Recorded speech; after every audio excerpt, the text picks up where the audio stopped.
Light on Spain, what's new? And I'm delighted to be joined by three powerhouses on the subject of Spain to chat about the trends that agents can tap into when selling holidays there. We'll be discussing the destinations that are hot right now, which hotels, attractions, and new routes are set to make a splash, and whether there have been any consumer changes to behaviour when it comes to Spanish holidays. So, without further ado, I would like to introduce the three members of my panel. We have Pedro Medina, who is Deputy Director at the Spanish Tourist Office. We have Kelly Cooks, who is Chief Commercial Officer at Advantage. And we have Tony Hopkins, who is Head of Trading at EasyJet Holidays. Now, as we chat, if any of our lovely listeners, I can see that you're already filling up the chat box, which is brilliant. Keep going. If you've got any questions to ask, we're going to reserve some time for those at the end. But let's start with some chat with the panel. So let's kick this off with a bit of a market update. I'm going to come to you first, Pedro, if that's okay. Yes. Mediterranean countries, including Spain, they've been hitting the headlines in the past few months for extreme weather. We've had heat waves, we've had wildfires, we've had storms, and all these have the potential, all these can cause travel chaos. So how are Spanish businesses addressing this on the ground? Has it affected things at all? And if so, how are they dealing with it? Well, first of all, thank you for being here. It's an incredible opportunity, and I'm delighted to be with all of you here. In the case of Spain, fortunately, this kind of episodes that you are referring have only had a clear reflection on the island of Tenerife, which has been devastated with fires. Well, in this case, I would like to highlight the past answer that Turismo Tenerife has had.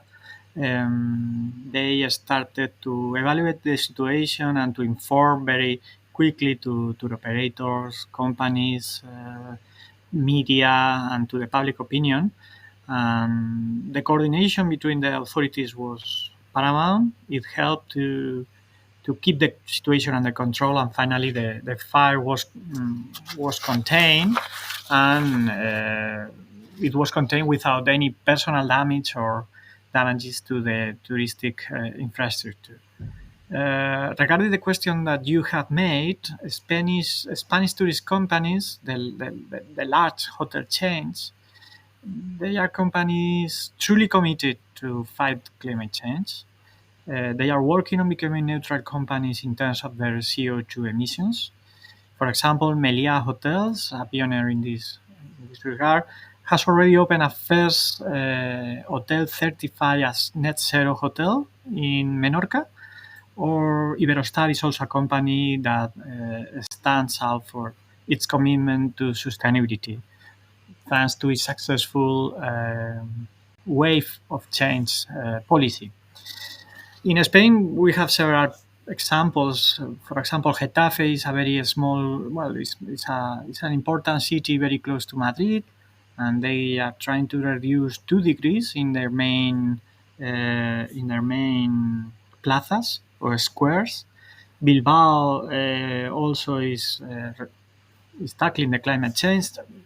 All these methods that are being implemented consists of reducing the vehicle numbers, the strategic placement of installations and vegetation to create shade and use of materials that reflect less heat into the squares. So, well, there are a lot of practices, examples, and this destination truly committed in the fight with climate change. That's good. That's really good to hear. Kelly, do you think that there are any early signs that perhaps consumer behaviour is changing as a result of some of these events that gain news coverage over here in the UK? Not initially. So we did just release some new consumer data last Thursday, and one of the questions that we asked consumers was, would you be making different decisions based on what you saw and heard around the issues around fires, etc., this summer? And while there was some indication that people might change the time of year that they would travel, it doesn't seem to have impacted the destinations that they would choose.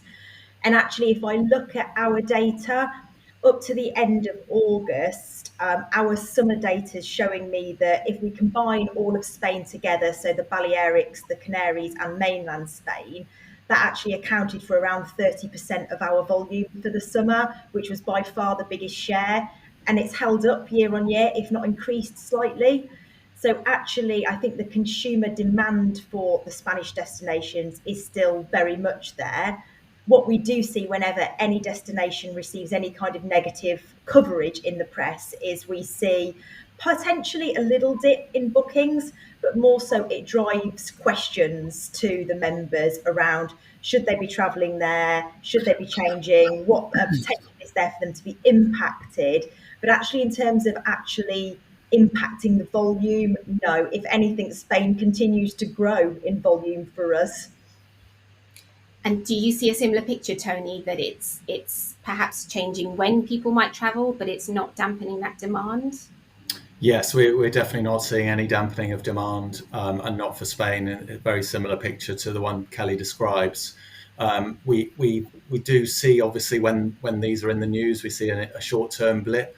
But one of the examples we've had this summer, not Spanish, obviously, but with the big roads wildfires, we actually saw a huge increase in demand for roads once that had all gone out of the news, once the authorities had started the clear up and started promoting the destination again. So it can actually work positively once when all the authorities and the local suppliers work together to bring back business. That can be very successful. And why do you think that is? Do you think that consumers are keen to show their support for these destinations? Yes, we definitely see that sentiment. Obviously, when this kind of thing happens, the hoteliers often will follow it up with good offers. So we see some great prices in destination, and people see that or hear that things have improved and that the destination is recovering.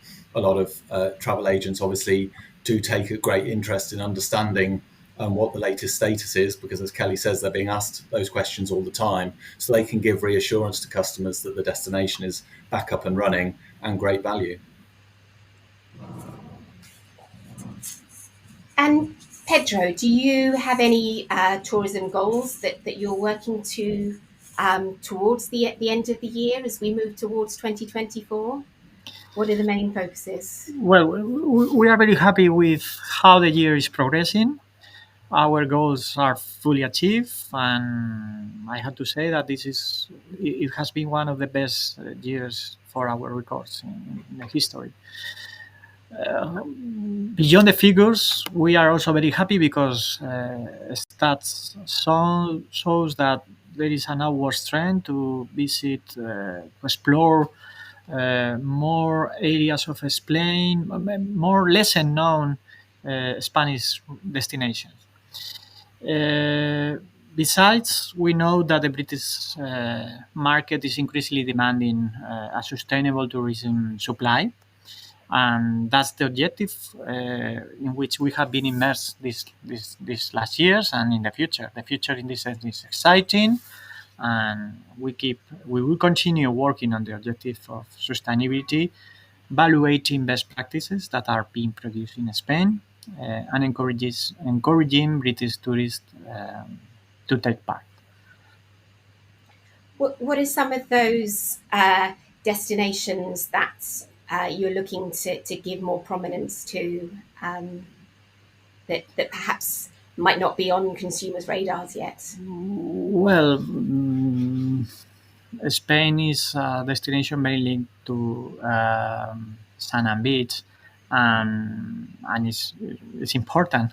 But apart of that, I invite everybody to immerse in inland Spain, in regions such as Rioja, the north of Spain, the green Spain, Rioja, Cantabria, Aragon, Extremadura, both Castillas, inland Spain, mainland Spain. And what kind of resources are there to help travel agents to discover more about these destinations? Well, our mission is to promote British tourism to Spain. Part of this mission is educational to show different routes, different itineraries, different products, different I don't know, wineries, river cruises. There's imagination is important in this sense, and fortunately, Spain is very diverse. The diversity in Spain in this country is amazing, and well, it's easy to show different sides of Spain and different things to do in Spain in a sustainable way. So agents should be looking out for your family trip program into next year for Yes, more. well, now, yes, we are planning our activities for 2024, and for example, there will be fun trips to these destinations. Yes. Brilliant. Kelly, we've talked about the change in booking patterns with the longer seasons, but what about consumer preferences? Do you get feedback from your members that they are tending to book more inland trips into Spain now? Are their customers wanting to explore more of the beaten track? I think both. So I don't like to use the COVID word, but in this instance, I'll have to. And Spain was really the first destination to come back for us in a big way post COVID. And I think that was largely people going back to those destinations that they felt familiar with, felt comfortable in.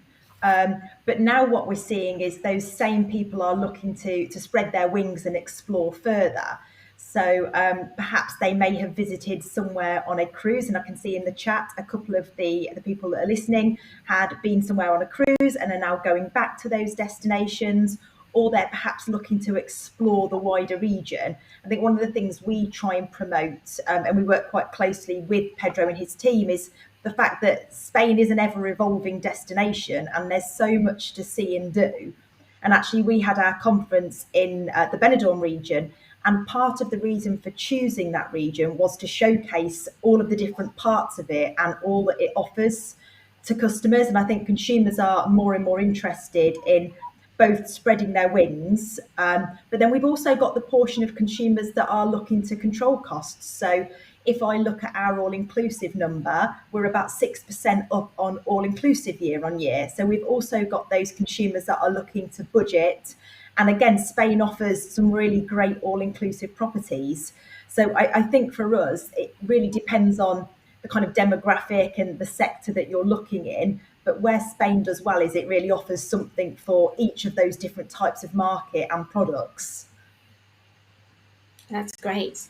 Would you say the same, Tony? Sort of how much of your business is the traditional kind of bucket and spade, and then how much are you seeing an increase in inquiries perhaps for city breaks?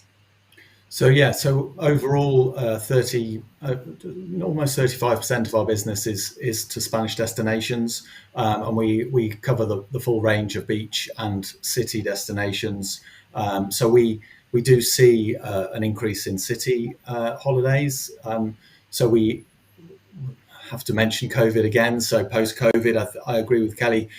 People were going back to places they knew, the nearer destinations within Spain. This year, we've seen a rise in Canaries, so people are flying a bit further. But we've also seen a rise in number of customers going to Seville on a city break, or traveling around the region using Seville as a base. So we are seeing that trend. Also, from the all-inclusive perspective, we've seen further growth in all-inclusive, and we know that Spain does all-inclusive very well. Historically, there's been challenges with some of the lower quality all-inclusives across the world, but we know that customers can be always confident that the all-inclusive in Spain is good quality, great service, and includes the right level of hospitality. That's great. That's really good to hear. Pedro, let's move on to product updates. Could you, I know that EasyJet has some quite specific news in this area, but can you give a bit more of an overview on capacity between the UK and Spain? Are there any new routes coming on that you're particularly excited about? Well, 2018 was the best year in the history for British tourism in Spain. And this year we are slightly at the same levels than that year in terms of air capacity. Total air capacity from the United Kingdom to Spain has experienced a significant increase during these summer months, in the last 3 months, June to August, compared to the same period of 2022. There has been an increase of 55%,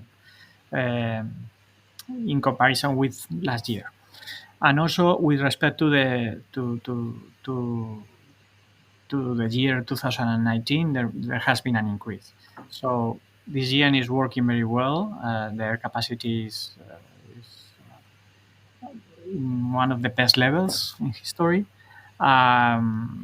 And well, we hope so to continue with this trend. Talking about new routes, well, our companies are launching new routes very frequently. Spain and UK are the, if not the two best countries connected in the world. The second, I would say, 10 years ago, they were the best connected countries in the world, with more than 700 daily flights, and better than United States and Canada, for example. So it's very easy to fly to Spain, and really distance is not an obstacle. And are you seeing is there any rise in the flight-free alternative? For example, is it getting easier to take the train all the way to Spain? Yes, data also shown. I have, I don't know where, but I have a data.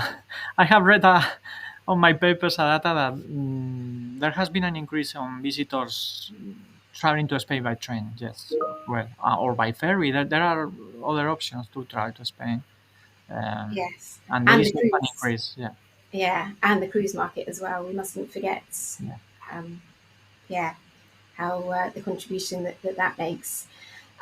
So Tony, I know that you've got some specific routes that you're keen to share with agents today. So do you want to tell us a bit more about them? Yeah, so this next summer we're opening a new base in Alicante so that we can service even more local UK airports from Spain. This makes it a lot easier for us when we've got a base over actually in the destination to make sure that we've got flights to some of the smaller UK airports. So watch out for that. We actually launched Southend to Alicante the other week, and that's proved hugely popular already. So that's a great holiday destination, obviously, and very popular from the Essex region. Also, we've announced our new base in Birmingham. So we'll have even more flights. We already operated some flights from Birmingham, but we'll have even more flights to Spain, with a lot of new destinations from Birmingham. So that will be another big opportunity for us as we go into next summer. So you really are making it easier and easier to travel, to connect as many UK Absolutely. regions with as many Spanish regions as possible. Yeah, so as Pedro said, the UK is also already very well connected to Spain, but there's so many different resorts and destinations in Spain that we want to give as many people as possible the opportunity to sample all of those different areas, the cities, the beach destinations, the islands, and the mainland. Are there any, looking at resorts or hotels, is there anything that you're particularly excited to be bringing online with EasyJet, or is that a bit too specific a question? Well, there's a few new hotels that we've got. One thing that did stand out, rather than name particular hotels, was the fact that it's becoming a lot a lot more popular if you've got an Instagrammable hotel. So we're starting to see some really inspirational or really enticing images of some of the hotels, and that's really drawing in the customer. So it's an interesting trend. I think we'll see a lot more very different bar areas and areas of hotels that can then become Instagrammable. Yes, who knew that we would be using that word so commonly a few years ago? But it's definitely in vogue now, isn't it? And are there any sort of widening away to sort of big attractions, Pedro? Are there any sort of big, new attractions that are opening, or perhaps big events that we should be looking forward to in 2024? Yeah, well, this is a very significant year in Spain in terms of culture. In 2023, we are commemorating the 50th anniversary of Picasso's death with exhibition in Malaga, Madrid, Barcelona, Bilbao, and Coruña, special exhibitions about Picasso. We are also commemorating this year and in 2024 the 100th anniversary of Joaquín Sorolla death, as well with also with exhibitions in Madrid and Valencia. On the other hand, on June 28th, the expected Gallery of Royal Collections in Madrid was inaugurated by the King of Spain. Well, it's a collection which shows 150,000 pieces and artworks by Velázquez, Goya, Tiziano, Tintoretto, Caravaggio. It's an expected museum. There has been a huge expectation with this new museum in Madrid. It's the collection that the Spanish monarchy treasures for more than 500 years. Also, there are opening of new high-end hotels, such as these openings include the restoration of historical buildings, such as the Cafrán station in the Pyrenees, or some palaces in Mallorca, or Novotels. Novotel change Spanish catalog in Spain, its portfolio in Spain, with openings in San Sebastián and Seville. So there are a lot of new exciting openings. Yes. We also have to bear in mind that in 2 weeks we are holding the Solheim Cup. It's the Ryder Cup, but for women, Yes. in Finca Cortesín in Malaga. And also in 2024, American Cup is going to be celebrated in Barcelona. Lots going on. A lot. Lots going on. Plenty for culture lovers and for sport lovers, it sounds like. Yeah. Kelly, how will Advantage be supporting its members with holidays to Spain for next year? Is there any sort of, what would be the key piece of advice that you would give to agents who are selling Spain at the moment? So I guess the two things that we concentrate on with our members is the education part, and then giving them the opportunity to immerse themselves in destinations. So as I mentioned, we had our conference out in Spain earlier this year. We're also holding an event for our members that operate under our managed service model. That's going to be out in Mallorca in a couple of weeks. And we have a number of other opportunities for members to get out and experience the product. That's always going to be, in my view, the number one way that we can help members with understanding more about the different areas. The other part is the education part, and by that I mean by not actually going to the area.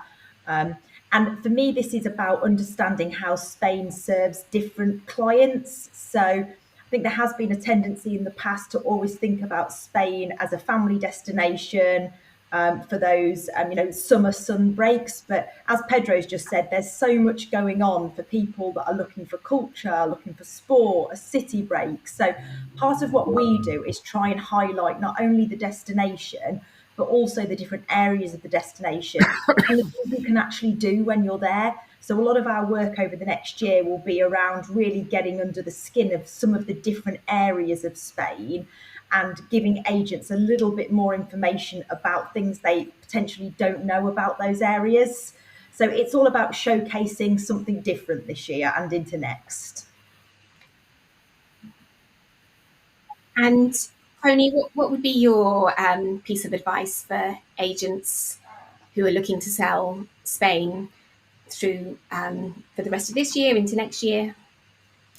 Well, I think it is really looking at all the various options that Spain offers. That we know that it's very, very popular with families due to the shorter flight time. That can also help, as one of the questions suggested, bring the cost down of the holiday, keeping the shorter flight time. So that should be something that agents can look out for.